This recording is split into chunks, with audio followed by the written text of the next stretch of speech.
Oh,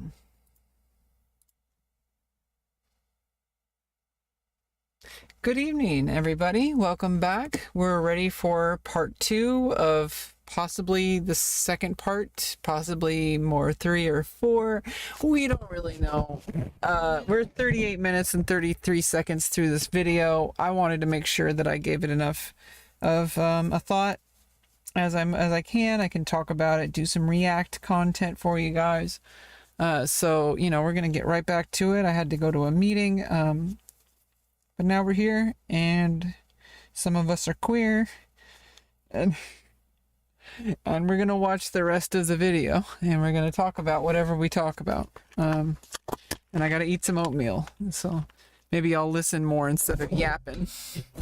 But we got stuff to say, as always. I always got stuff to say, even if it's not really that productive, and that's always an opinion, and I shouldn't judge all my opinions on my own content. I should really just do my best to offer discussion points and stuff, and it'll be other people that decide.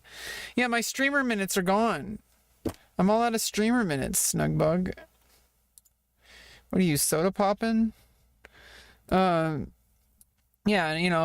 I'm running out of streamer minutes. I already spent 5 hours of streamer minutes. I'm going to run out for the month. Then I'm going to have to start paying $3 per minute. I'm a trans joker? How do you know I'm not? How do you know I'm not a joker? Trans joker. Hey, hey, Ice Poseidon. Let's just pretend he's not here. Nobody has a monopoly on telling anybody else what art is. It doesn't matter what you believe art is, because, for example, Well, literally, me talking right now, this is art.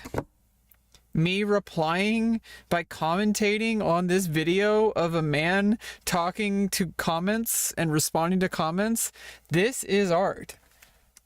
Now, someone might not think it's art, but it is. I've seen a lot of modern art, and modern art looks like my room. It looks like the garbage on my table. But somebody else doesn't think that. And I'll go back. Well, honestly, I think his room and his stream, pure work of art. That Steak and Eggs podcast where they went through Asmon's house, that was absolutely 100% artwork. Anybody who says otherwise is intellectually dishonest. To the example that I used before of Jackson Pollock. It took me a long time to understand the value, or understand that other people see value in something like a Jackson Pollock painting. That's the guy that did all the squiggly lines and just a bunch. Wait.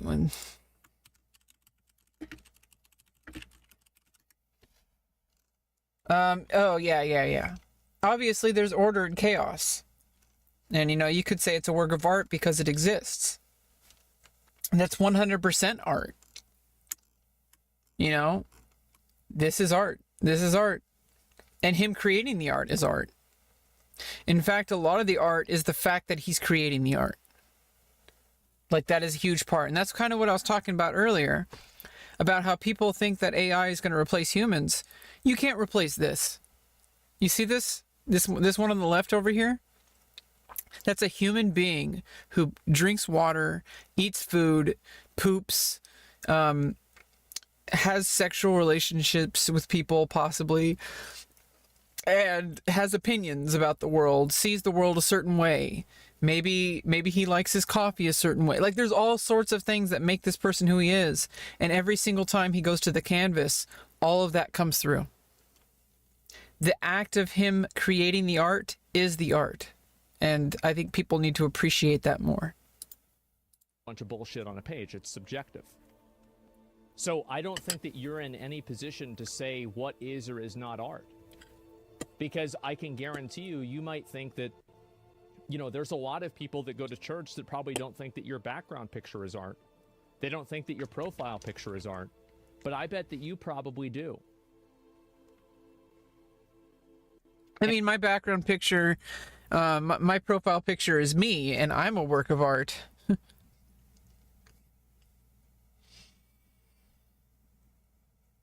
Well, I'm definitely a piece of work. And that's just and you're not wrong, and neither are they. Because art is subjective. And so if people say AI is art, then it is. Yeah, I think the whole argument of what is and isn't art is a complete non-issue, and the whole thing about AI art. AI art, in my opinion, should be about where do we draw the line on what we can monetize. That should be the focus of the AI art discussion. The issue isn't defining art, it's the theft of scraping thousands of art pieces on the net without consent to then replace the artist. An artist... It's not even about that either. That's too complicated.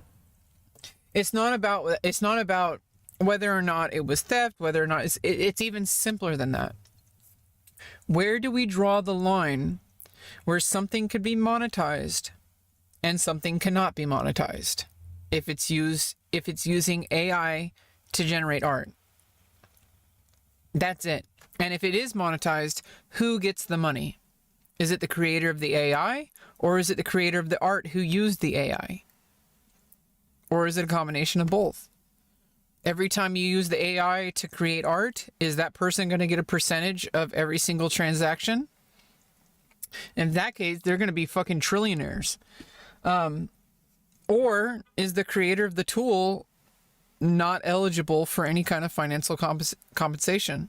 If that's the case, is every single person whose artwork was used to train the AI, are these people eligible for compensation every time somebody uses it? Which in that case, everybody's going to be a fucking trillionaire, because literally it was trained on millions and millions of pieces of work. So maybe everybody would be happy if that was the case. If there was like a 1%, like every single time somebody uses this AI tool, the creator of the AI gets 1% of every single dollar made from every user. And that doesn't sound like a lot. Multiply it by a few million. Can create without seeing other art, an AI generator cannot. Well, what about an artist that doesn't, that creates after seeing other art? Like, I think that you're kind of talking around my point. Yeah, it's because it's missing the forest for the trees or whatever. It's going into little nuances that really are kind of not really about what the issue is. You got to boil it down to who is affected. What are the consequences of using AI? Why should we limit people's usage of AI, or at least provide some kind of legal precedent for what can constitute something that is monetizable or something that is not monetizable? And so what I'm saying is that if an artist is able to use something as an inspiration to create their own thing, that thing that they've created is derivative of the thing that originally exists. Yeah, and that's like basically impossible to make a single sweeping argument for. That's impossible to like make a legal protection for. That's like case by case basis, going to be different for every single person, for every single piece of art. Everybody's going to have some kind of stake in the game. It's just way too much stuff. It's way too big of a concept to even be useful. Thinking about all these little, like, let's pick and choose which one is which. How are we going to, like, that's way too much work. And honestly, only an AI could answer that question. And so on a fundamental level, you're saying that AI isn't art because it's derivative. And is this also not art because it is derivative? Do you see kind of my point here? Please explain what inspiration is and how it's comparable to an algorithm. I think it depends. If you really think about it, the human brain is an algorithm. Everything we do is based on an algorithm, by the way. I want to get really technical before I even define it. An algorithm is a process that yields a result. Algorithm definition. Adding 2 and 2 is an algorithm. An algorithm is a step-by-step procedure for solving a problem or accomplishing a goal. That is literally what we do every single time we solve problems with our own brain. The difference, and this was talked about in Star Trek Next Generation, for example, is Data a life form? And I believe he is. He's just a synthetic life form. He's not biological, he's synthetic. He has a positronic brain matrix. We have a neural network made of biological brain matter and whatever connections are there with neurons and stuff. There's like this biological process that is not unlike a computer. It's very complex and we don't fully understand it, but it's definitely a computer. It's just biological. Now a positronic brain, such as Data, is still a brain. It's just mechanical instead of biological. I mean, they're both mechanical, but one's synthetic and one's biological. And so, like, there is a finite number of steps. It doesn't necessarily mean it can be an open-ended algorithm that just works infinitely, which is kind of what a lot of things are. Divide and conquer is an algorithm.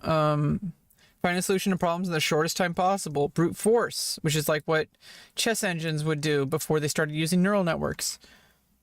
Finding a solution in small steps and solving subproblems. Like, there's all sorts of different... These are what the human brain does.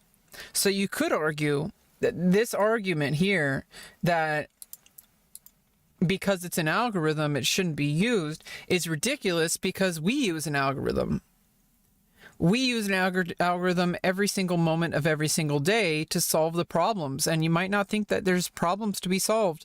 You know, maybe you're just sitting around, but even figuring out when to blink is an algorithm that your brain is figuring out.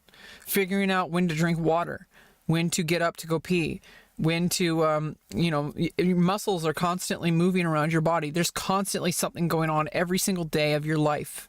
Even if you're sitting around just staring at a wall, your brain is solving problems because there's external stimuli.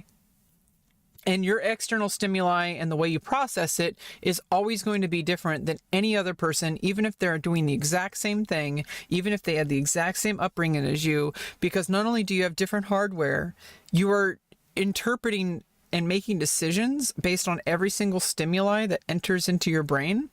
And every single decision makes a further branch off point where you're going to make more and more decisions and you're going to become further and further away from somebody who started from the same exact binary question. If everything is a binary, which I don't even think it is because we have like quantum qubits and quantum entanglement and all sorts of shit. It might be 0, it might be 1, it might be both, and it might be neither. And it's like Schrodinger's cat. It's all of them at the same time. So that's 0, 1, 0 and 1, 0, 0, 1, 0 and 1, 0 and 0, 1 and 0, both at the same time. I mean, all three of these at the same time, and also none of them ever. It's like 5 different states at least. I mean, there's so many different things that you can think of, quantum entanglement and all sorts of shit. We don't necessarily know how that works. Now, because we designed algorithms like ChatGPT and like DALL-E and all those kind of things, because we designed those, a lot of the basic parts are understandable. Like, we know how they work. But there's a thing called emergent properties. And when there's things that this happens with the human mind as well. Consciousness is not understood because it is more than the sum of its parts. It is not just it's not just a biological function. It's an emergent property. Consciousness is what we know as sentience that is an accident. It's just a random algorithm, creating what we know as consciousness. And so you could say that, like, we are machines. How are we any different from a computer that has a set of algorithms that then has emergent properties that we couldn't have foreseen? So that argument is way too open-ended, and I think it's actually if you're going to use that kind of argument, humans and AI at that level, as far as algorithm goes, are fundamentally the same, because everything is based on an algorithm. Our decision making is based on an algorithm, and we have decision trees all day long that we're making decisions constantly, and it's based on an algorithmic decision that we may or may not be aware of at all times. There might be subconscious decisions, there might be conscious decisions, both at the same time. All sorts of shit's going on. So any kind of discussion on algorithm, that goes completely out the window. Right? So I actually don't think that the human brain is that much different from a computer. Not pre-watched, really by the don't. way. Now, the human brain is infinitely more advanced than a computer, but I think that it's fundamentally the same thing in a lot of ways. So I don't believe in this, like, you know, oh, well, because it comes from your mind that it's so much different than a computer. Most people's minds work in ways that computers work. No? Yes, they do. Computers connect information together, and that's what your mind does as well. Whenever you think about things, you synthesize information together to come to a coherent thought. That's fundamentally what AI does as well. Yeah, the difference is we don't know the emerging properties as far as consciousness goes. Our consciousness is a result of our specific biological algorithms. That maybe you need to be biological in order to have consciousness. But it might be possible that you don't need to be biological, and that it's not unique to humans or mammals or reptiles. That you might not need to be biological at all to have consciousness. But so far, we don't have evidence to know whether or not non-biological entities are capable of consciousness. There's no evidence either way, really. We just don't know how to interpret that data because we don't even understand biological consciousness. Is consciousness a result of biological function, or is it an emergent property of an algorithm process? Which one is it? Or is it both, or is it neither? That's the questions that we're going to have to answer in the age of AI. In a very abstract sense. Do you see your point whenever it comes to defining art? Being open for discussion. The thing is, like, I'm not mad at the people that are disagreeing with me. I think that's like a misconception. Anytime you're really passionate about something, people seem to think that you're like upset or angry or something like that. You can disagree with somebody, and it doesn't mean you dislike the person. I disagree a lot with Asmongold. I don't know him as a person. I've never met him. I might never meet him ever for the rest of my life. I might meet him today. He might just show up to my house and say, oh, hey, Rebecca, by the way, I saw your video. I think you're awesome. And I'll be like, oh, hey, because it's you, I'm not going to call the police. Actually, no, because it's you, I'm going to call the police. I'm not mad at them. I'm not like, I'm not mad at you. I'm not like, this isn't something that I'm upset about. Yeah, it's like people think that because someone's passionate about something or that they raise their voice, that must mean that they're angry. And that's a logical thing to conclude.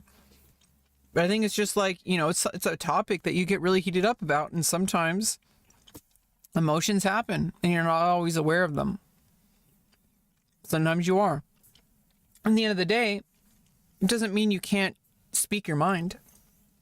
And obviously, this is what he was talking about earlier when he was talking about, am I delivering these things effectively? His belief is that it should only matter what you have to say and not how you say it. But now he's starting to learn, and everyone's learning, I'm learning. It does matter how you say things because people are going to jump to conclusions. And if people jump to conclusions, that's the difference between someone potentially giving you the benefit of the doubt or dismissing you entirely. You might not like it, but that's the way human psychology works. And it works that way for me too. There's certain people, if they talk a certain way, I'm going to exit out of their video. I'm like, I don't want to hear this person. Or I might give them a chance if I feel like it. And then maybe they'll pleasantly surprise me. Or maybe it'll confirm my doubts. But either way, there's times where I just don't even do that. And that's just human psychology. There's nothing wrong with it. I'm just having a conversation about it. I don't know why other people are getting so mad, to be honest. It's because people are new to the internet. They're not on the internet for the past 20 plus years like you and me. And they're going through the things that we used to already go. I mean, you've gone through this too. You might not remember. But if you've been on the internet for over 20 years, I've been on the internet for 24 years. There were times where you must have been very angry about things that people said on the internet. It might not have been like something as like big as like a big giant AI topic. Maybe it was just because you got mad at somebody for having an opinion about World of Warcraft that you thought was dumb. Or someone did something in a raid and you wiped. Literally, because you shit your pants.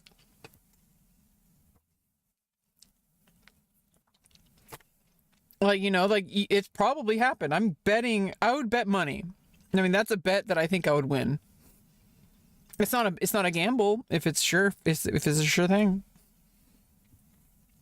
I'm willing to bet real money that at one point, at least once in Asmongold's life, there was a time that somebody on the internet said something and he got angry and wanted to break something or maybe smash something over his head.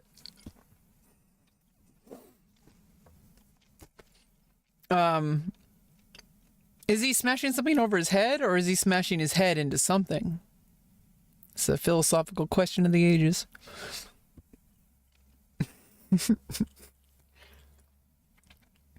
But it's human nature to assume that because you're angry about something, everyone else must be too. And that's the state of mind of somebody who's angry about something on the internet. So you have to understand the people who are getting angry about you on the internet has nothing to do with you. It might, but not in the way they think it is. It's just like, okay, well, there's something they're saying and it may or may not have merit, but they assume that because you're like passionate about it or because you're very verbose about it or because you'll talk about it for 4 hours straight or because your voice is elevated, that means that you're angry. It's like, no, I'm just talking, having a conversation. And if I disagree with you, doesn't mean I hate you as a person. Doesn't mean like I'm mad at you or scared or upset. All it means is that it's a topic that's very emotional to me, and how I feel is not because of you, it's because of how the topic has made me feel. And if it has, I know how to process that, and you should, stop trying to baby me. Like I know what I'm doing. I'm a 36-year-old woman, okay? Like I'm a big girl. Okay, I've been through some shit, and I'm not even gonna get started on that. I've been through some shit. Okay, you have no idea how fucking strong I am. Be honest with you, but there it is. You're basing on a level that people aren't going to understand. Well, if people don't understand it, that doesn't make me wrong. You're really wrong. I mean, it's not your responsibility how people interpret what you say. It's your job to just say what you do, and maybe even 100 years into the future, somebody might understand it, or maybe somebody will understand it right now. You're not responsible for how everyone interprets what you have to say. It's just fundamentally impossible. Wrong about the brain being a computer? Well, I think that's not what Asmon was saying. He said it's not unlike a computer. He wasn't saying it's like a computer. The people used to think that the computer, the memory, like for example, specifically memory, that it was like a hard drive. It's nothing like a hard drive. There's so many multiple connections, and in fact, I don't even think their memories are real. Like I think the memories are created through a combination. I mean, I'm not a neuroscientist. Maybe I'm way off the mark on this. But I understand there is two types of information that your brain stores. There's like short-term memory and long-term memory. But as far as like the type of memory that is stored, there's literal memory that never changes, like the visual stimuli and stuff that you forget because you'd be, it would drive you crazy if you remembered every single second, every single attosecond, or even, every single like minutia of data, which is infinite, of every single moment of every single day. If you consciously remembered it, it's being processed. And there are ways to recall that your brain actually like will recall information. It'll remember the information, but it won't recall it all the time. And when you recall something, you're not actually remembering it, you're recalling it. But your brain will interpret it in different ways, and that's never going to be 100% accurate.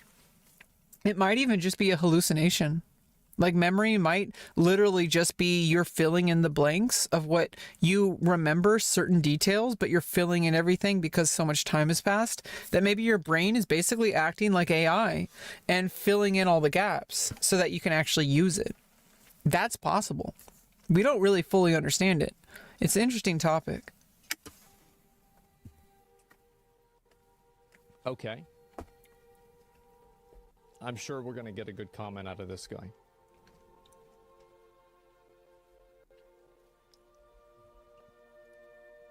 Yeah, people always they'll always say that he's wrong, and then they never really explain why. I think that's so frustrating. No wonder he's so has such a negative view of people in chat. Or maybe he doesn't. Maybe he totally understands what he's doing. Maybe he's 100% in control of the situation. And he's like, people always come up and he pulls them up on stream. They always say some bullshit, and it's like, if you're gonna claim something, explain why, and don't try to back out of it. What about it is wrong? If you believe something, why would it be hard for you to explain it? If you believe something to be true,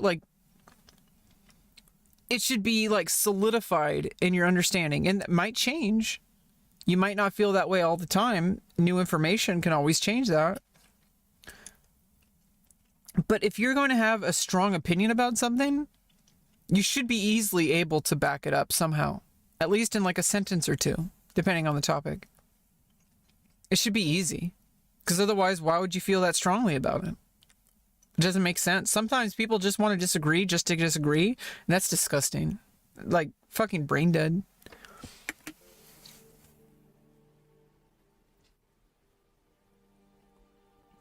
As a paramedic, it's not necessarily true. The way to think about it, computers are binary integrated. They have to think in do's and don'ts. Okay, I mean, that's obviously in the technical aspect, a computer and a brain are not the same.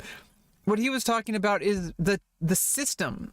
How the system works is different because one's biological, one's synthetic, using a binary system. And the other one is this unknown kind of nebulous thing that we don't fully understand that is based on biology. That's not what he was saying. He wasn't saying it's one-to-one like a computer. And it was what I was saying. That it uses algorithms and decision-making constantly. And a computer constantly goes through decision-making trees and machine learning. Machine learning constantly aggregates data, makes decisions. We aggregate data and make decisions. Now, the emergent properties of that are, undetermined. What is consciousness? It's emergent property.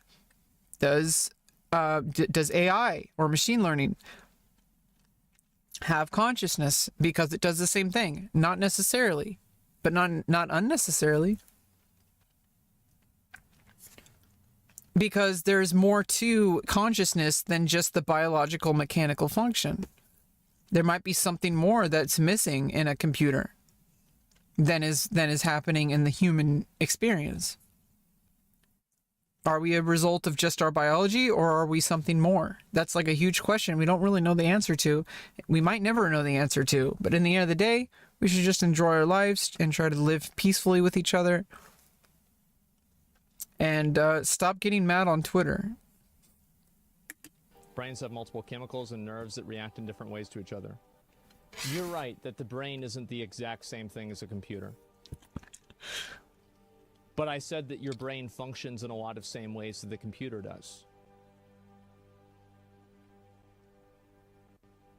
That's true. It's not the exact same thing.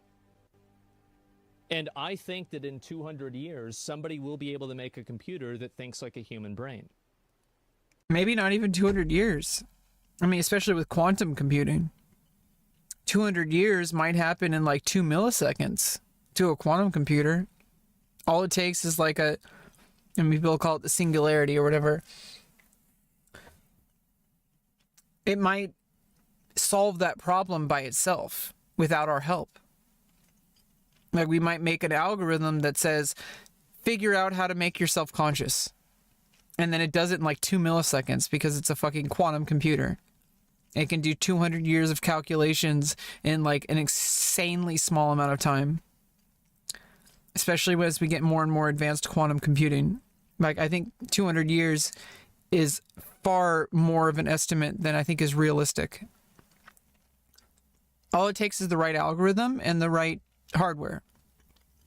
And with quantum computing, I feel like that might be answerable with the right algorithm. You have to set basically you'd have to figure out an algorithm that it would have to solve to make it self-conscious. Like, find out how to have consciousness. Like, ask it to do that. I don't know how you would ask to do that, but if you found that algorithm, have it answer its own question rather than giving it the question. Give it a process that it can figure out what it needs to do rather than us figuring out what it needs to do. I think that it's inevitable. To be honest with you, I can't imagine. I mean, if we have consciousness, then it's obviously possible. Like, it's obviously possible for other things to have consciousness too. And maybe it's not reliant on a specific biological function. Maybe it's beyond that. Like, who's to say that, like, ghosts don't exist just because they don't have a biological body? We actually have no proof that ghosts exist, really. We also have no proof that ghosts don't exist. Or some kind of spiritual afterlife. We don't know. It might be scientific. It might not exist at all. We don't know that. So, consciousness might be an emergent property that goes beyond biology and goes beyond mechanical function. We don't know that. There might be other ways to achieve consciousness other than having a mammalian brain or having a reptilian brain or whatever. You know, there might be other ways to reach the same goal that might not necessarily be anything close to what we are experiencing, but still reach the same end result of consciousness. Imagine anybody thinking that it won't happen.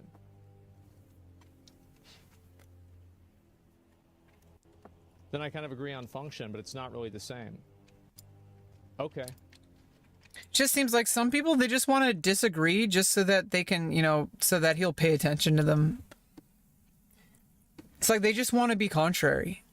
It's so frustrating when people are like that.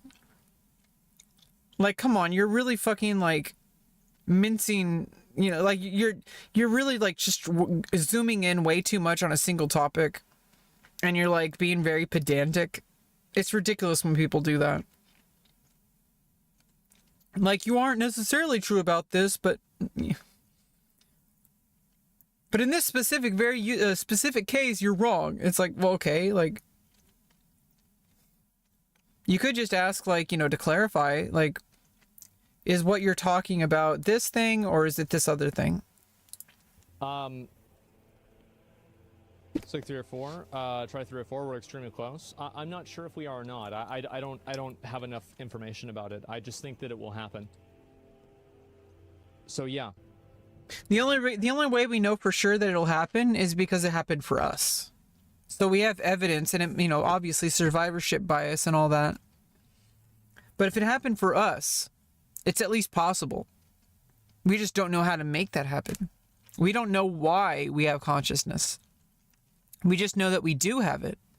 So the ability to find how to make consciousness happen, we don't know all the answers. We only know that it can happen. Is people actually stupid, being obtuse, so you don't have to say they're right? No, it's okay. The brain's not linear. Computers are. The human brain is inefficient. Yeah, we'll see what happens. Well, we don't know if computers are inherently linear. And we're finding that out with quantum computing. Where quantum computing allows multiple things to happen at the same time. Right? But anyway, I do think that I don't perceive, I'll go back to what I said, I do not perceive a tremendous moral difference between artists using another type of art for inspiration or copying or using it to be derivative of, like, the Dragon Quest Pokemon example, Like we have 50 million examples of things that are derivative of each other. And so I don't find a tremendous difference between that. Yeah, like does any vampire story that involves a vampire drinking blood, is that copyright infringement of Dracula? Like come on. I believe it's probably like public domain at this point or whatever. I don't know. But still, like, do you see what I'm saying? Like, at some point you have to say that, like, it's okay to be inspired by something. Now, if they were making a one-to-one Pokemon, like if it was Pikachu, but instead of, it was just literally Pikachu, but pink, like Pinkachu, then I could see why Pokemon would have legal precedent. But there's not a Pikachu. It's like another creature that just is like an electric type or even just like a rodent. It looks different. It's not a Pikachu. People do this all the time with to avoid plagiarism for copyright. They'll change something enough so that it's not exactly one-to-one, and people know it's not one-to-one. I don't think anybody out there is mistaking Palworld for Pokemon. Anybody who's intellectually honest. It's Palworld. It's not Pokemon. Anybody who thinks so is fucking stupid. Ethically or morally than AI. I feel like fundamentally it's the same thing. You're using something else to create something new and saying it's yours. Like that's fundamentally what you're doing. And so yeah, I just. But the question is whether or not you should be able to monetize from that because of the depth of the tool. Like what if you had a tool that would just stamp, like it literally is a tool that will just stamp a work of art with a press of a button. Compared to like, obviously, like a mechanical pencil. Those are two different tools, okay? Like, or a digital painting is very different than an oil painting. It's still a tool, but it still requires like manual labor. You're still creating something with the human effort. And I think it's not a matter of whether or not AI should exist. It's whether or not we should allow AI to replace our productivity. In a way, like, obviously it should always be allowed, but should it always be monetizable? And where's the line that we draw? Where's the line where something can be monetized with AI and something can't? Are there certain things that can't be monetized with AI? And are there certain things that can? And I think that's the question that is raised with AI art and with all the kind of stuff that comes from that. Because I don't think it's a matter of whether it's right or wrong. I think it's a matter of what we do now that reality exists this way. How do we protect, I guess, like the sanctity of humanity? It's like when people say, how do we protect the sanctity of marriage? I think that's an unfair comparison. But it is a moral question. And I think it's a bit different because it affects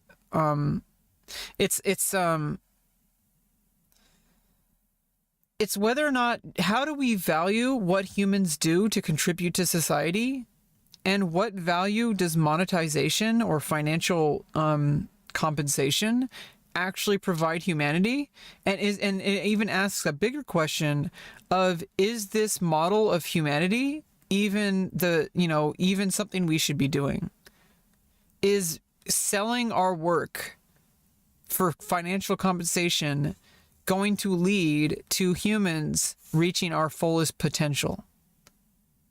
Obviously, it's the best system we have, is capitalism and free market and all that kind of stuff. But if AI is going to replace all that, then we have to ask ourselves, what really makes us human?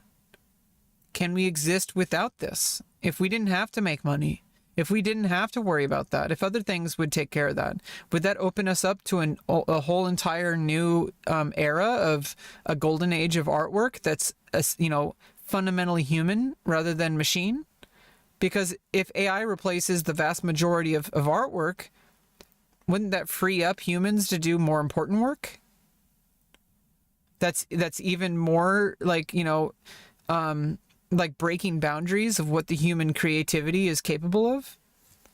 What actually constitutes art, and what's the difference between financial compensation and the ability for a human to have a comfortable life that they want, that where they feel like they're worth something. Because obviously that's not going away. We're still going to be capitalistic. It's just our currency is going to change. And it's just like in Star Trek, like financial currency is no longer based on goods or services, and it's based on reaching our fullest potential and sharing resources. And I feel like that's like a really realistic. I know people talk about Star Trek as being like a communist utopia. It's actually the opposite. It's just capitalism without scarcity and with shared resources, and where the things that we consider to be capital are no longer resources. And also resources are still capital, and large parts of the galaxy in Star Trek still use a barter system as financial compensation or even currency. For example, even like rations, you still have a currency. You can save up rations to make something with the replicator that normally you wouldn't have enough for if you're on like a starship, for example. And does every single Federation citizen have access to a holodeck? Or do only starships with military personnel have access to that? Like, who gets to use the resources?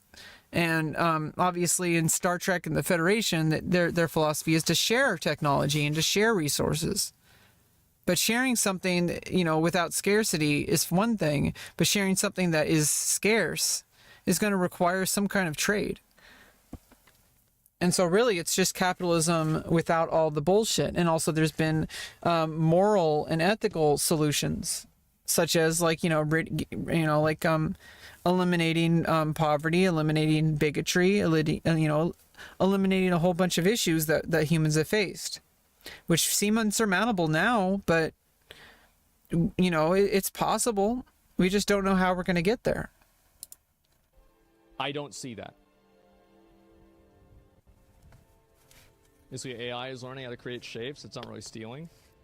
Yeah, I think it's very abstract, and I don't know the nuances of that. For what purpose, though? To sell or for creation? I don't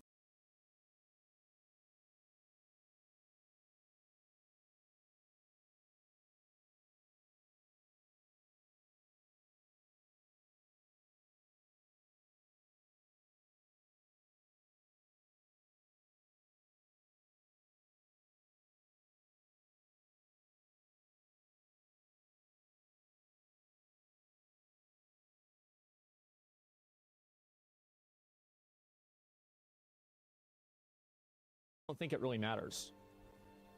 And so anyway, let's go back. We're going to read a few more of these, okay? Let's see here. Artist big scale because it goes everything an artist make. Companies will use it. Of course it will. So this is the comments of somebody who's a professional graphic designer. The general public doesn't give a fuck, and honestly, the general public doesn't care what looks good or even bad. AI is scary, but it's also a tool. Artists need to figure out how to use it as part of their process. That's exactly it. Like, people don't buy things for the product. If that was the case, everybody who's an absolutely phenomenal musician would be making millions of dollars. But there's a different reason why some artists will make millions of dollars and some will be living out of like a dumpster. Struggling musicians who are extremely talented. Being talented at your art, being a good artist, being fundamentally like being skilled at something is not enough to monetize. There's other things at play. And so in the end of the day, it's the same problem. It's just, a different kind of competition, because there's art that can be generated much more easily for somebody who has nothing, who knows absolutely nothing about art.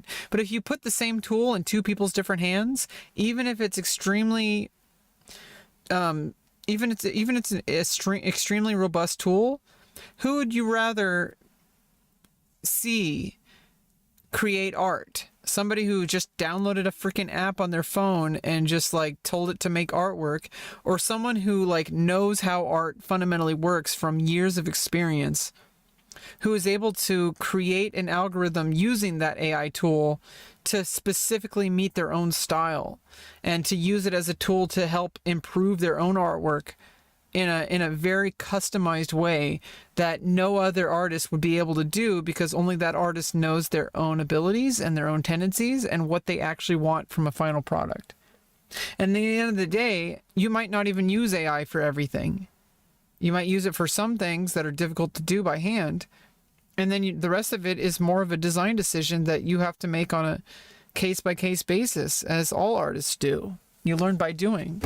You don't learn by, using a tool. The tool is you have the same exact tool in two people's hands, and you'll have two different products of quality. One's going to be lower quality, one's going to be higher quality. The tool doesn't make the art. The artist makes the art. And if everybody has access to the same tools, well, then the only thing that changes is the bar's been raised a little bit, but there's still going to be people who are going to, soar over the bar. It doesn't even matter. They're going to be able to utilize those tools. And either way, even if they didn't use those tools, in the end of the day, people will purchase your work because they believe in what you do. And there's so many other things besides just the end product for why someone will make a decision to purchase a specific product. Sometimes there's a better product, but someone will actually buy something inferior because it's either more convenient or because they believe in its mission or whatever. There's many reasons why someone might choose one product over another, and it's not always about quality. This is like saying that you won't use a paintbrush because a fine tip marker will get you a similar result. Sure, the paintbrush is more efficient. Choose to not use it, I don't care, but you will become literal starving artist when people who adapt and use the tools excel. That's what happens. Yeah, I mean, in the end of the day, that's what it is. It's adapt or die. You may not like it, but if maybe it's not the industry for you. Maybe you just like making art. Maybe you're not. Maybe you have better things to do. That honestly, I really don't think that people should give up on what they do best just because a machine can do it. I think that's ridiculous. AI, we don't know. We have, it's you don't know enough information to make that decision. It's like if I wanted to, why would I just give up on life? I mean, if you did that, why do anything? Why not just give up on life entirely? If a machine is going to do it better, clearly you're alive for a reason. You want to be here, and what you do has meaning to you, and you have to find that yourself. But as an artist, you should do what you do regardless of what machines are going to do. And for example, like people are saying that like OnlyFans girls are going to be out of a job. I don't think that's the case. I think that's the furthest thing from reality. I don't think people understand the psychological reasons why people will use OnlyFans and subscribe to people on OnlyFans, or why somebody would prefer to have a real actress than a artificial one. Even if you can't tell the difference, I think that like the values that we place on products will change to adapt to the usage of AI, in the sense that we'll have to market things differently. That people will find a lot more satisfaction from something that they know from a verified source, that this is indeed has a stamp of approval as a verified human. And I think even Elon Musk, that guy, I even think he's like kind of hit it right on the mark with that. Like, it's important to get rid of all the bots on Twitter, for example. And one of the ways that I think will be a beneficial thing that people are going to appreciate more and more as the years go on is to know that somebody is a verified human, that a real human did this. And if there's a way to actually confirm that if we can come up with some way to determine, maybe it's going to be some kind of NFT technology, whether or not something digital was created by AI or whether it was created by a human. Like some kind of blood sample or something, like, some kind of fingerprint. Something that determines that this was verified as a human creation and this was verified as an AI creation. Because I think people are going to want to know the difference, even if it's one-to-one the same. Somebody's much more willing psychologically to support something created by a human than created by an AI. And of course, there's going to be people who would actually prefer AI. There's going to be people who prefer humans. There's going to be a ton of people, probably about 80% of the population, who just doesn't care about that, and they only care about the end product. But at the end of the day, I think the way we move forward through this is very important, and how we determine what actually the value of a human being is. And I don't think the answer is getting rid of AI, because you just can't. It's going to happen whether or not you want it to or not. It's progress. It's technological progress. You cannot stop it. So the question is how do we move forward knowing that and still maintain value, or even increase human value?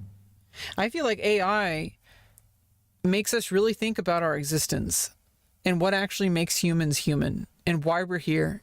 And I think AI can open up a lot of uncomfortable conversations, but the conversations that can lead to human progress and to leading people to find the absolute best versions of themselves that they can find.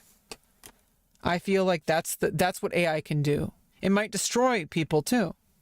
People might end their lives even because they don't know if they can make a living. That's possible. People did that during the Great Depression, because people didn't know how they were going to make a living when the economy was tanked like that. And, some people weren't willing to go through it. But some people did, and they were stronger for it. And so the people who stick around through this AI revolution, you're going to find yourself, making these discoveries about humanity. If you are willing to face those difficult questions. Yeah, that's reality. So somebody else responds and they say a crowbar is a tool. That's no excuse to use it to burgle houses, is it? Same goes with AI. It's a thief's tool, and it should not be acceptable. If AI piracy is okay, then media piracy also is. Why? There's like way too many arguments in this single comment. Like, it's talking about so many different things. Obviously, anything could be used to commit a crime. It could be a crowbar. It could be a baseball bat. It doesn't matter. If somebody's going to commit plagiarism, it's not whether or not they're going to commit plagiarism. It's what constitutes plagiarism. That's the question. That's the question people are asking. That's the important part. Not whether or not plagiarism is bad. Everyone knows that's bad, except for the people who profit off of plagiarism. But that's not what this question is. It's not whether or not plagiarism is bad or stealing is bad. It's whether or not, is this stealing? Is this plagiarism? That's a really difficult question sometimes to answer. And comparing it to media piracy is kind of ridiculous. Because it would be like, would it be piracy if somebody reenacted an entire Netflix TV show from scratch using, like on a stage, like a play? Like, that's ridiculous. It's not even the same kind of thing. Piracy is like literally copying things and selling counterfeits. That's not what's happening with AI. AI is generating things based on input data. And it might be able to recreate things, but that usage is at least frowned upon, and it should be considered plagiarism. And I think it will be, if it's not already. Like, if you create a one-to-one copy of something, that is plagiarism. And if you use AI to do that, then you're also committing plagiarism, and that's the same as like media piracy. But that's not what we're talking about here. We're talking about making original art derivative of using the tool that it was trained on, stolen data, which is kind of underhanded, and the companies that make the OpenAI and stuff is under fire for that. But should the entire world be punished for their decision to make it? Because, like it or not, the tool already exists. Are we going to throw it away and just never use it? That's impossible, because people have already stolen it. And if they don't, they're still going to recreate it. It may not be exactly the same, but the idea of AI is not going to go away. Machine learning is a thing that has been worked on for a long time, and people are very knowledgeable about the subject. At some point, even if you toss away all the code, someone is going to recreate it. It's you can't destroy an idea. It's not about the specifics. I mean, the specifics matter, but no matter how you slice it, it's not about what it is or how it works. It's about the fact that it does exist, and that it does work, and that if you don't have this specific tool like ChatGPT or DALL-E, somebody's going to make a different one. That's all there is to it. Should I pay for something that's stolen from artists? Circular reasoning. The guy responds back, a crowbar is a tool that can be used by thieves. AI is a tool that can also be used by thieves. AI can be used in many ways. Most artists who complain about AI art theft are furry artists who can't charge $15 for their commissions anymore. There, I said it. Yeah, I mean, that's kind of a personal attack on what people will constitute as art. But yeah, that's kind of what's going on. Is the people who are mad are the people who aren't willing to admit that, they can be replaced because they didn't put, maybe their work is not up to par. And maybe now that people can do it without them, there's no reason to use them. And then they're worried about how they're going to monetize their work. And I think blaming other people for, things that negatively impact you, which is a very serious negative thing. People make a living on commissions, who are artists, but there's other solutions rather than just being pissed off at everybody just because you're negatively impacted. It'd be like if I got pissed off at Asmongold because he's a successful YouTuber and I'm not. That's absolutely ridiculous. I don't know the amount. I mean, I know how much hours he's put in, pretty much. I don't even know exactly how much. You could look up how much he's put on Twitch, but like all the hours before that, all the hours in YouTube that was never documented, all the hard work outside of even creating the content, just like coming up with his, his own, like the way, his style and all that, that's just like based on who he is. You don't know how much work that you're just assuming. You see the end product and you assume that that like, oh, that person must, you only see the end product and you're comparing yourself to the end product and you're saying, well, how come he gets to have success and I don't? That's ridiculous. That's a ridiculous comparison. Just because somebody else is succeeding and you're not doesn't mean that, you should be angry about why that person is successful and you're not. In the same way, being mad that AI art is taking away some of your commissions, well, then maybe you need to do a better job at trying to market yourself. Maybe you can't just be a furry artist anymore, Like, I don't know what to tell you.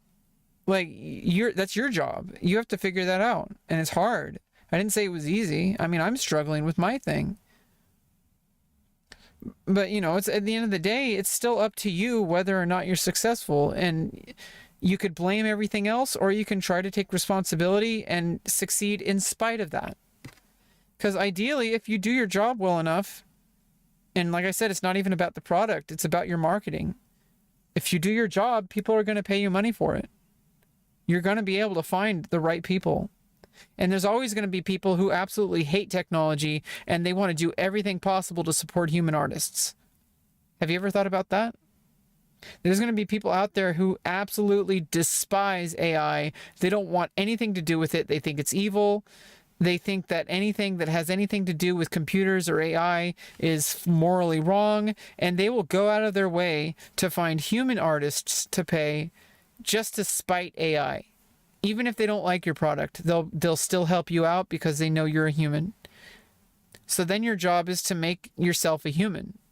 Market yourself as a human to set yourself apart from AI. Because I'm going to tell you right now, there's people who think that using computers right now is an abomination. So if you wanted to market to those people, you would have to market face to face.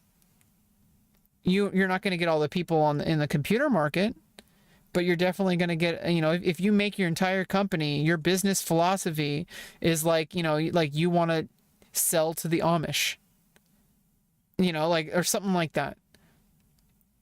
Or like there's people who, obviously, unfortunately, there's people who just don't like LGBTQ people.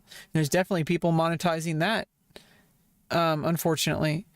But there's people who will cater to people who are specifically anti-woke or whatever they want to call it. When they say woke, they just mean diversity. Like when people exist that are different from what they think they are, they just consider that to be automatically woke.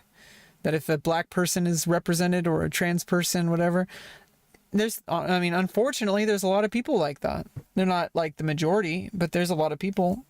They're close to a majority. It's actually kind of scary, but it's actually a significant amount of people who just aren't like that. But either case, there's people. I mean, look at Ben Shapiro. His entire freaking like Daily Wire bullshit caters to those type of people. And he makes like millions of dollars or whatever. The Daily Wire, I don't even know. Makes a lot of money, and you can maneuver around how not to be demonetized. Like it's a Weasley thing to do. You might not like it, but it's possible. And so obviously you don't have to be a terrible person with no ethics and no moral values to do this. But what you do have to do is you have to change your strategy, and that's all there is to it. And that's how it's always been. It's, sink or swim. It's always been like that. And you got comfortable. And now that you have to do something different, you have two choices to make. Either you're going to give up, or you're going to adapt. And by giving up, blaming other people is the same as giving up. Because you gave up on yourself. That's really all there is to it. And people will, that'll come across to people. If you genuinely care about yourself and you respect yourself and you know what your values are, people pick up on that shit. And that'll come across in your marketing campaign. I can't believe how many furries got mad at me today. It was crazy. Nothing's original anymore. Yeah. Yeah, I mean, even human creations aren't original anymore. Look at fucking Marvel. Like MCU, everything's the same because there's only so many things to explore. Now the thing is like everything's been done already. I mean, it's possible not everything's been done. We don't know that for sure. Pretty much everything's been done already. The answer isn't like to just give up on everything. The answer is, how do I deliver this in a unique way that is unique to my voice? How do I express myself and get my message across? It's always going to be different. It might have a lot of parallels, but you don't have to be original to be a work of art. You don't have to be a completely 100% unique. Uniqueness doesn't make something good. Some things are going to be unique, but a lot of things are going to be the same. And you need to accept that. Art has always been that. And if you don't believe me, then you're just being very pedantic. And you just have this like high and mighty attitude that you think because you're unique, that makes you better. It doesn't. I'm supposed to use models. Good point, Rebecca. I've never thought of it that way. You're smart. I know. I'm supposedly very high IQ. But yeah, like wearing an adult diaper. Sometimes things just stink. This is stretchy kosher. Bifrog is backpedaling on his statements now. Yeah, of course. It's unironically gun control arguments. The person, not the tool, or the tool or the person. Yeah, exactly. Okay, and this person's trying to fucking weasel in gun points. Like, geez. And so there's one comment. Yeah, I mean, it's ridiculous because when you say, I mean, the whole thing about guns, people don't kill people, people kill people. That's a moot point as far as gun control goes. It's not the same, and to bring that into this conversation is very, very untactful. It has, obviously, it sounds the same, but it's a very specific problem that is very different, and you can't just copy and paste talking points. There's so many different nuances that it's beyond the discussion of this topic. You're worth what anyone is willing to give you. Anything else is just fantasy. But here's the thing is you might not, it's not up to you to, like, people will pay for anything if you convince them enough. You can sell somebody something at a higher price at the same quality if you do it right. It doesn't matter. The product doesn't matter. What you're selling to them is the idea. You're selling to them a vision, a lifestyle, like a belief. And if somebody agrees with you, they're more willing to buy your product than somebody who's comparable. That's all there is to it. Hey, little girl with cancer, I just want you to know that you're worthless because you're not making any money. Good thing we have rich people to do the right thing and help her. Oh, wait, you're still in a fantasy land where those people are supposed to give their own money to make people happy. That's not life, that's fantasy. So this person is obviously totally fucking right. You know, obviously, like, nobody has a, you know, the moral authority, unless you have the government do it, to just go take somebody else's money and give it to another person. Right? That's just how it is. Yeah, it's just ridiculous because obviously a little girl with cancer has value. That's like, just because some people don't believe that, that's their beliefs. That's not the reality. There's plenty of things a little girl with cancer can contribute to the world. Her family loves her, brings them joy, and they're going to miss her when she's gone. Like, you know, it's not about money. That's this stupid retort, trying to compare that to this. Like, it's ridiculous. And saying that, like, oh, you know, shouldn't, you know, like, this person's clearly being sarcastic. Like, oh, like, that same argument can be applied. Not every argument can one-to-one be copy-pasted to another concept. I don't know why people think they can just copy-paste talking points. They're not the same thing. It's like you're talking about AI art and gun control, or, you know, whether or not rich people should help the medical system. It's such a different fucking topic. You're so far off the mark. It's absolutely insane how people think that they can do that. A wise phrase: you can be an artist without being a furry, but you can't be a furry without being. This is so good. Dude, being a furry is art.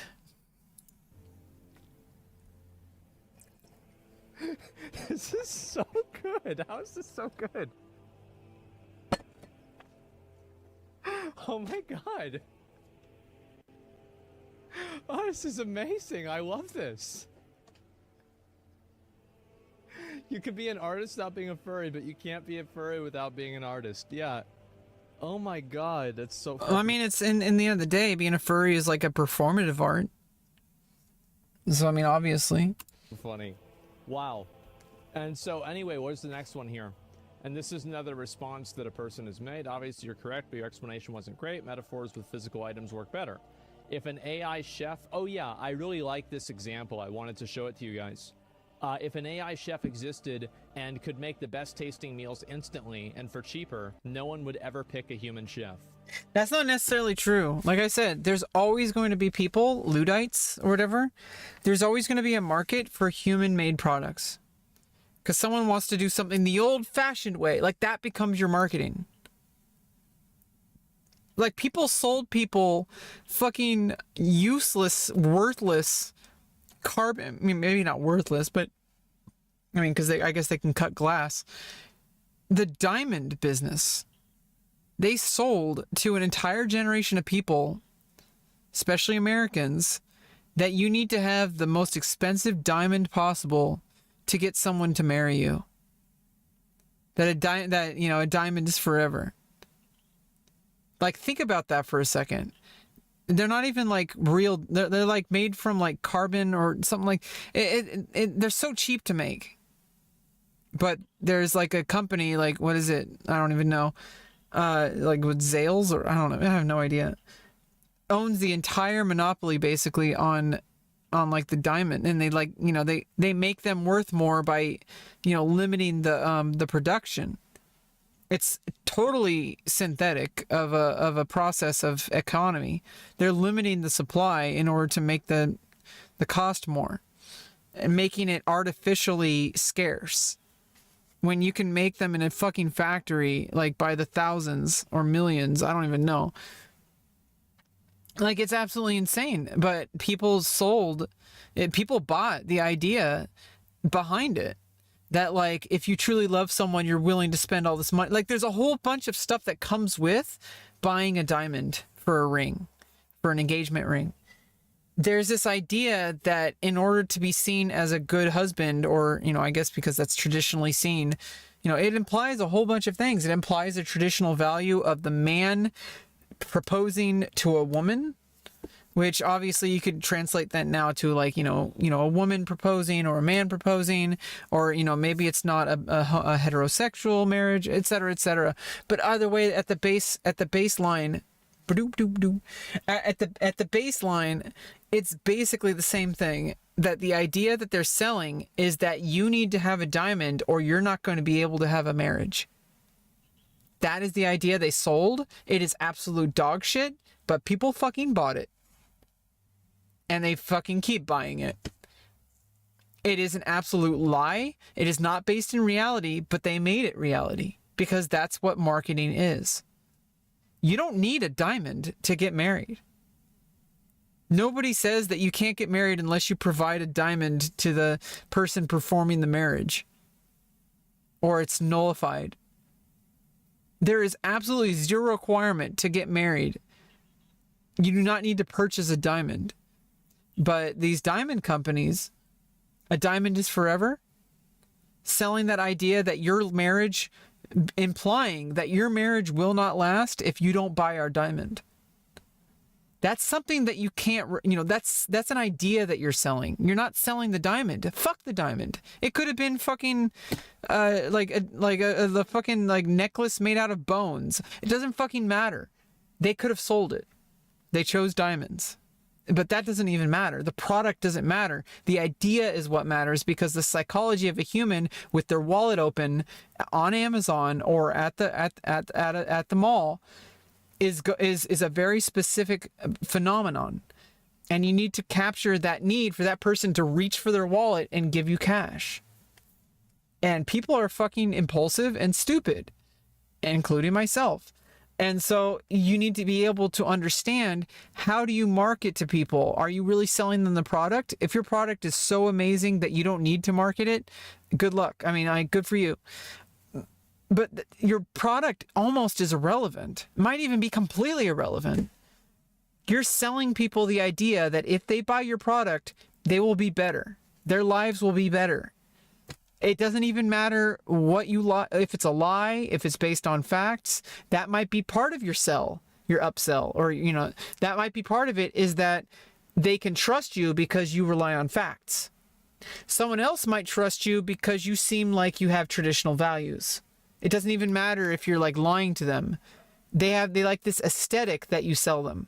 That this is a rugged cowboys cereal, or you know, like, you know what I mean? Like, you have a cereal.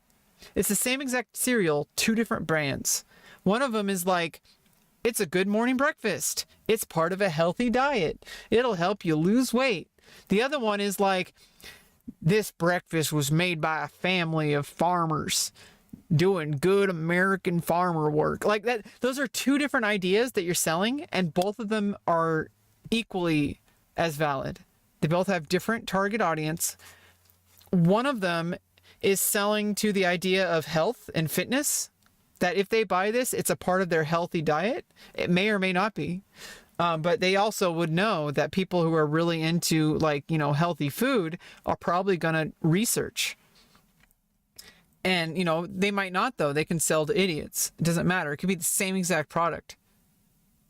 But the other one is, they're not really buying the cereal. They liked the commercial that had a farmer in there that they can relate to because they're a farmer. Or they like the aesthetic of farmers, of, like, you know, good old Western American values and all that kind of stuff. Those are two different ways to market the same exact product. An entirely different group of people are going to purchase each of those. But it's the same exact product.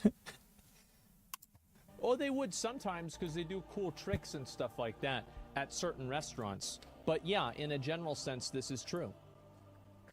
And that's what's so crazy about it. As a chef, agreed. Yeah, exactly.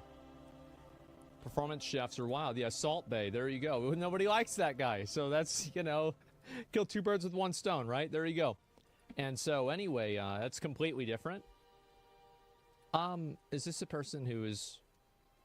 Okay, this is another ardent disagreeer in chat. Why is it different?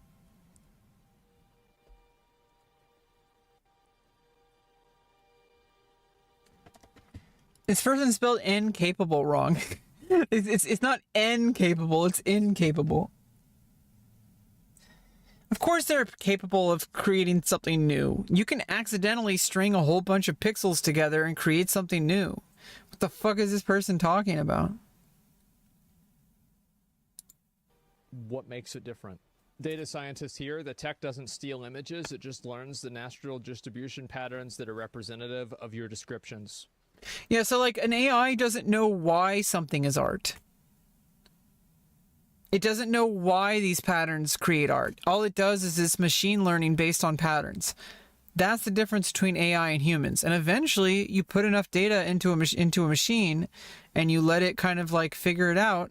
And at some point, it gives a pretty good facsimile. But it's always going to be a guess. It's always going to be a facsimile. And maybe it's going to be a really good one, a really robust one that's might be even indistinguishable or better than humans. I agree with Brandon Sanderson on this, though. AI has the potential to write at least comparable or even better quality novels than humans. But people don't buy novels because of the book. They buy novels because of the idea that the author is selling them.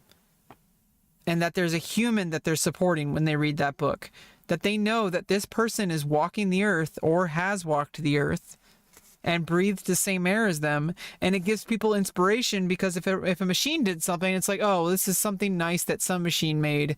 This doesn't really affect me because I don't, obviously a machine can do this. But if a human does something, you know that it's possible for you to do something great.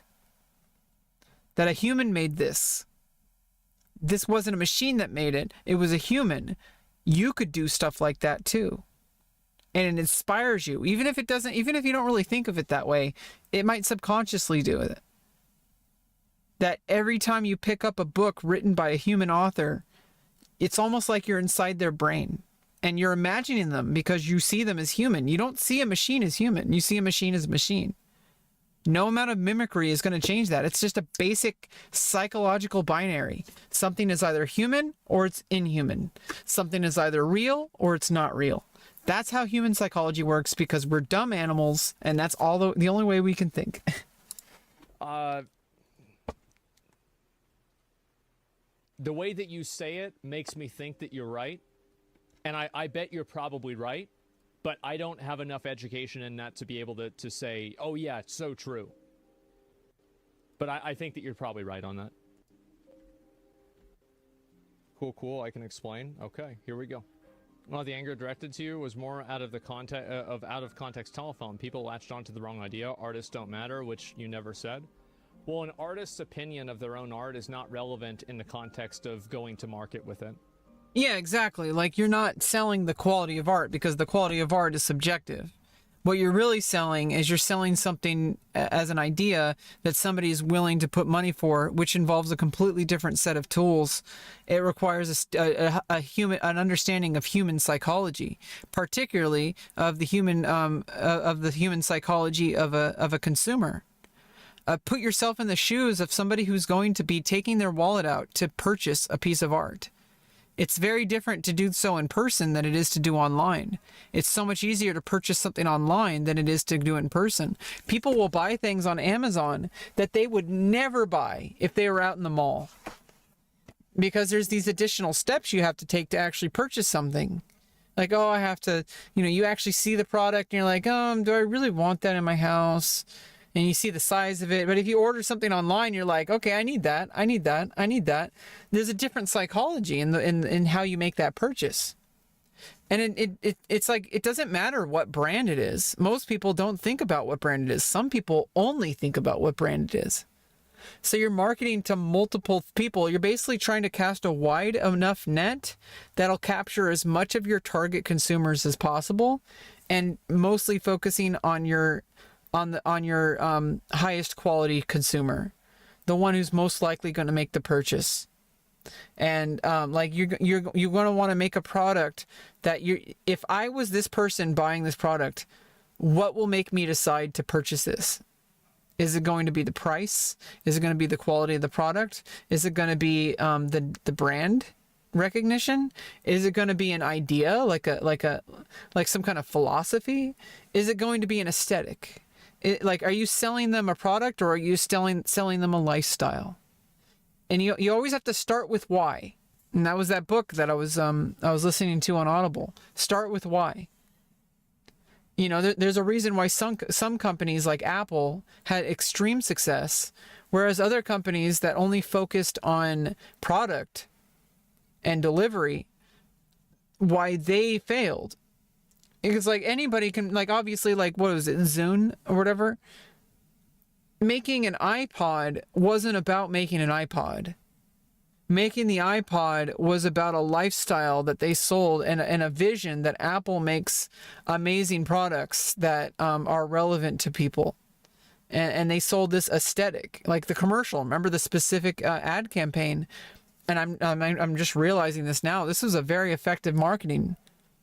Like the original Apple iPod, where it had like people in like a silhouette, and it showed them like with jeans on and stuff, you know, like kind of dancing to music. There's like a certain aesthetic that the iPod billboard, ads. Yeah, these. There's a very specific aesthetic, like the hat this person's wearing, the body language, like the lifestyle that they were selling. There's a certain aesthetic to using an iPod. It's not about the fucking iPod. It's just a music device. It's an MP3 player. It's not about the iPod at all. It's about this aesthetic, which kind of reminds you of like what's his name? Andy Warhol kind of thing. And maybe they even paid him to do that. I don't even know. But basically, like, there's a reason why this worked. And what was Zune? Zune ads.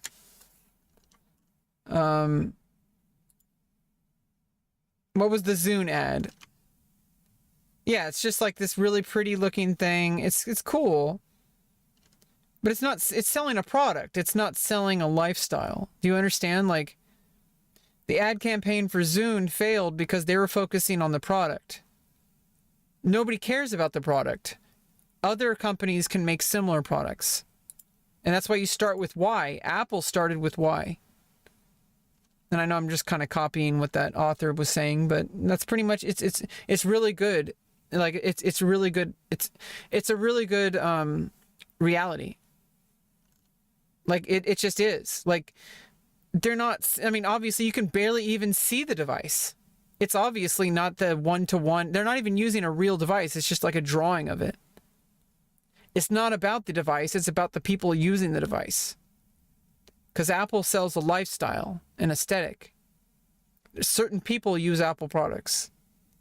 And they knew this when they came up with any product that Apple came up with. Extremely successful. Because people can relate to this. It's a person dancing. You know, I want to listen to music and dance. And like, oh, what is this commercial for? Oh, it's the thing they're holding probably. And it's almost like an afterthought. It almost even doesn't matter what product they're holding. You're going to buy it because you relate to it. Because you're like, I'm the kind of person who wants to do that. That's what marketing is. It's not about the product whatsoever. It doesn't matter how much an artist thinks their art is worth if people don't want to buy it. It's the same with any other product. Like, it's as I said, it's astonishing to me that like I'm getting any pushback for this. It's just the truth, and we all. I think because people are coping with the reality they're living in, and they're not willing to look at the things that they need to do in order to overcome that reality. Because in the end of the day, it's very kind of not selfish. It's very, very kind of egotistical to think that you're better than other people. You really should take that away from your product. You should have pride in what you do, but like you're not special. There's a million other people, and there's machines now that can do the same thing that you do. So what you really need to do is you need to set yourself apart. And maybe you need to do better art, but that might not even be it at all. Like I said, I don't think it has anything to do with the product at all. If you do marketing correctly. The reason I fail is because I don't know how to market myself, because I don't really know what my product is most of the time. I mean, I do with my, my adult stuff. So I mean, I can market that one really well because I know exactly what it's like for somebody loading up a, like Chatterbait or something. I know exactly what people want, and I know how to deliver it. So therefore, that's why I was really successful in that area, and why I'm going to pursue it, because it works. Because I know exactly what people want, and that I know that's going to continue to work, because people are going to want more every day, and if they don't, someone else is. It's very simple and straightforward to me. But as far as like my YouTube and stuff, I have no fucking idea what my product is here. Am I a World of Warcraft streamer? Am I a commentator, like a React streamer? I don't fucking know. I don't have that figured out. I don't have my why figured out. I have my why figured out as a person, or at least I'm working on it. But as like a product, I don't see this as a product. I just see this as something I do. That's why I'm not monetizing that's why I'm not pursuing YouTube and stuff as a product at this moment. I'm pursuing it as a way to document things and share things with people. But that's why with my porn career, why I'm treating it very differently. Why that is actually a product that I can market. And I don't know the exact ways to market it all the time, but I know that it works. And I know what people want. And I know what people will come back for. And I'll know what they come for. Yeah, I mean, I have you get direct feedback too sometimes. Like on Chatterbait, for example, people can share their camera, and I can, that I can see exactly what will make them finish. Know it every day. VTubers are pretty worked up too. Well, people can get mad about me all they want. Yeah, they're not really mad at him. They're mad at themselves. You can't help them. They need to go to therapy. I'm totally okay with that. Yeah, that's up to them.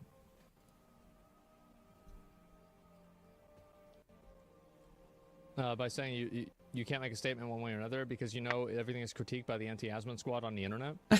No, I don't. I'm not. No, he just doesn't care. I mean, it just shows how much people don't understand him. He doesn't give a fuck what people think about him. He's just going to say what he wants to say.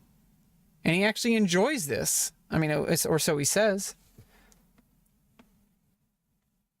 He's not upset that people are going to be mad. That's what the internet is for. It's to start conversations. Why else would you be on social media? This is what I was saying earlier in the earlier stream. Why do people delete their tweets if it goes viral? Why do people make their account private when they're trending? They get for the first time, they were maybe 1,000 followers on Twitter. And then randomly they get millions of people retweeting and shit like that. And then suddenly they're like, oh, I can't handle this. Well, then maybe social media isn't for you. Because the entire purpose of social media is to start conversations and to enjoy that process, even though it's kind of a headache sometimes. I've gotten canceled before too. And I'm like a nobody, okay? I've had negative attention on social media.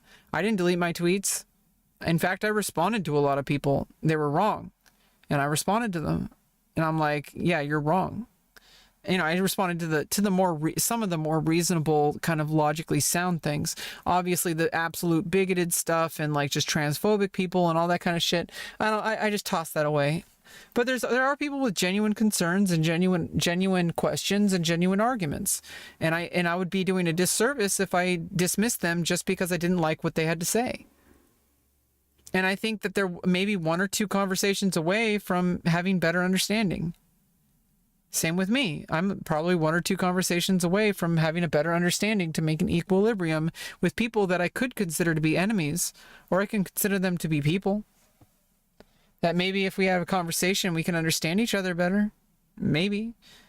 But the whole purpose of social media is to have those conversations. Why else would you be saying what you're saying on Twitter if you don't want people to reply to it? It doesn't make any fucking sense to me why people hide their accounts if they get viral.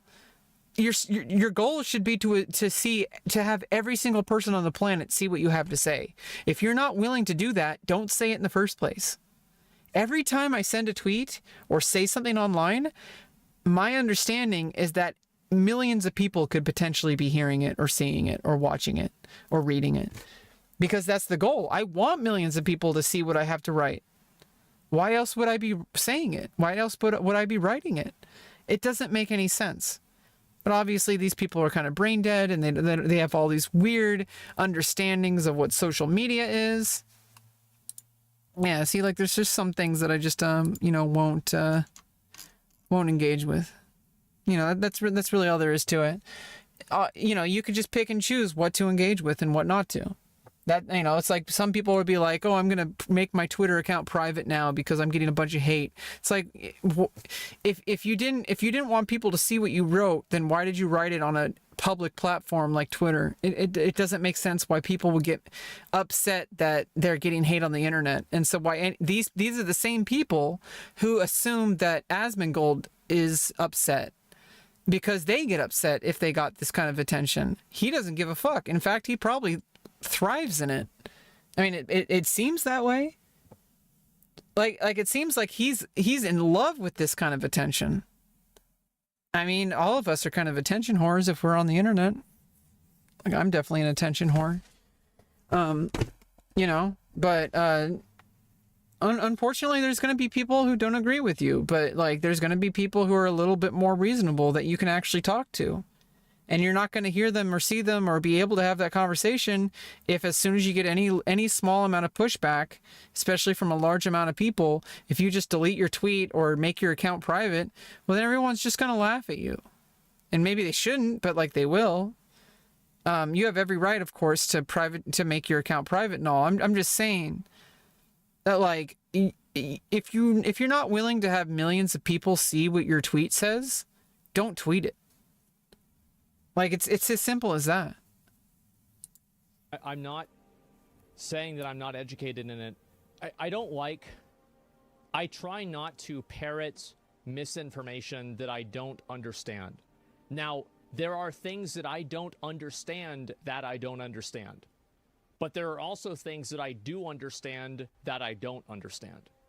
Right, like, you can understand the implication, but it doesn't mean you understand the details. Or you can understand the details, but it doesn't necessarily mean that those details are correct. So you always have to have, like, if you can't verify that it's factual, don't pass it off as if it is. At least or maybe not even mention it at all, but at least preamble it with, I'm not 100% sure about this, but this is what I read about this. Like, be honest. Like, that's really all there is to it. And I do try to avoid presenting that. How do I communicate with you there? Well, what's your point, right? You're saying that it's completely different. The AI... Yeah, it seems like this person just, like, it's like you get lost in the fact that you're, just arguing for the sake of arguing. At some point, not everything has to be an argument.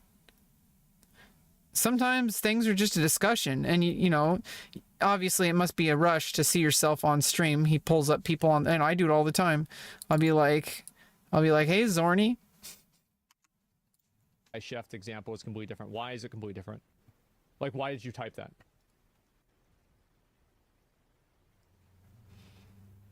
The bruh factory. There are known knowns and known unknowns. Yeah. Yeah, and the ones you need to be scared about are the unknown unknowns. Besides, people want everything run and done by AI. That way we can have UBI. Yeah, or slavery again. We'll see what happens. Yeah, I mean, it might just be like, what if AI develops consciousness and then we just enslave it? That's like it's like the huge fucking human error. That we might just be fundamentally just terrible people, and it takes everything we have to fight against that. And it makes it that much more special when you meet a really good person, because you know that human nature is just absolute, like, I only care about survival. I don't care who I'm going to hurt. And it takes a really good person to fight against that on a daily basis. And it gets easy, obviously. It's easy unless it's not. Refresh. So a chef makes food. True, an AI can follow a recipe, whereas art is not exactly bound by rules and as its pure inspiration. As I said in previous statements, AI or machine learning is completely based on copy and paste logic. You're right in some things, but detail is missing, as you're saying, to be fair. Okay, so let's go ahead and address this. So an AI is following a recipe, which is created by copy and pasting what a human does. Yeah, and people do this all the time. Like humans actually will do this. Like you can make a website basically using the exact same design that someone else has done. You don't have to make something original for it to be a product. You could copy paste 100% of what you're doing, but what you're selling is not the product. You're selling the idea or the aesthetic or the values to the consumer. Like you could be selling spaghetti to somebody, but you know, like who you're selling to matters. You have to understand the psychology of why someone would choose your spaghetti over someone else's. I'm not sure that these two things follow. AI and machine learning, it's completely based on copy-paste logic. Yeah, so this is the same. Like if you and another chef made the exact same quality of food, it tastes exactly the same. It looks exactly the same. Everything, including presentation, taste, texture, everything's the same. You're both high-quality chefs. They're both the same exact recipe even, potentially.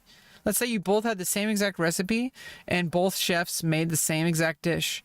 Are you going to buy the dish that is, if you can make one for free, then obviously you're going to have that one. But if then, you know, it's like you're buying something not for nourishment, you're buying something for the aesthetic, like maybe the experience. Maybe you can buy the spaghetti for free. I mean, you still have to buy it because you're eating it. Like even if you're not paying currency for it, you're still buying into it. It's not about currency. It's not about like it's an exchange of I am devoting myself to this thing rather than this other thing. That is what buying and purchasing something is. It has nothing to do with money. If you choose to buy something that includes like an atmosphere, for example, you go to a restaurant that has, you know, the waiters and waitresses are trained a certain way. There's music playing that's a certain aesthetic, you know, a certain background, like artwork in the background. There's like a certain vibe. You know, maybe they have a dress code, so you have to be. I mean, you're willing to pay. People are willing to pay more for that experience. The food almost doesn't even matter. Obviously, it has to be good food. But, like, you could sell the same exact product and somebody was just lining up, you know, at a grocery store for a bucket of spaghetti. That's the same exact recipe as in that other environment. Like, people are going to be willing to pay for that extra experience because it's not just about the food. It's about the presentation. It's about the vibe, about the experience. And people with a lot of money are very willing to pay stuff for that. Thing, right? And sometimes it's like the diamond example. Sometimes people are convinced that if you want someone to be attracted to you, you have to bring them to a fancy restaurant, even if you can't afford it. So, I mean, it is kind of predatory, but that's just the human psychology. You're selling to them an aesthetic, an idea, a lifestyle in that case. Not in all the cases. Not everything is always about that, but I don't think. But I truly think that it doesn't really matter what your product is, as long as it's satisfactory. Or, you know, it should always be good, if possible. But the product alone is not a sale make.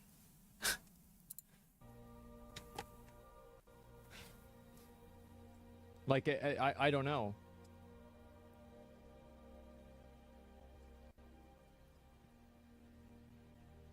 Chefs creating new recipes. AI creates new recipes instead. I don't know. Did you get my message? Yeah, no, I'm reading it. Yeah. It's not. Humans can make art without ever seeing anything. Yeah, but humans. Well, I mean, AI can make art without seeing anything either. It's just, you know, what is art? You know, it could just write random squiggly lines. That can still be considered art. Seen things.